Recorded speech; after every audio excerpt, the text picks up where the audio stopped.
لكن خليني أقولك حقيقة لازم تتقال بوضوح.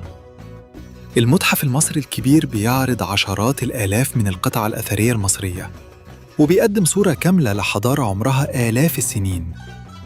رغم إن مصر اتسرق منها آثار بأعداد مهولة، آثار خرجت في زمن ضعف واتنقلت في زمن استعمار وتعرضت في متاحف العالم كأنها جزء من تاريخ غيرنا.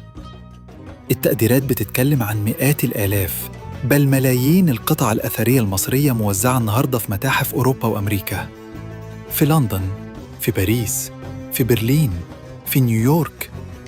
قطع مصرية بتحكي قصة مصر، بس مش من القاهرة. حجر رشيد، رأس النفرتيتي، تماثيل ملوك وكهنة، برديات، توابيت، مومياوات، رموز حضارة تعرضت للعالم بعيد عن أرضها الأصلية. وعشان كده المتحف المصري الكبير مش بس مكان بيجمع اللي فاضل، ده كمان إعلان واضح إن مصر رغم كل اللي اتاخد منها لسه قادرة تحكي تاريخها بصوتها هي.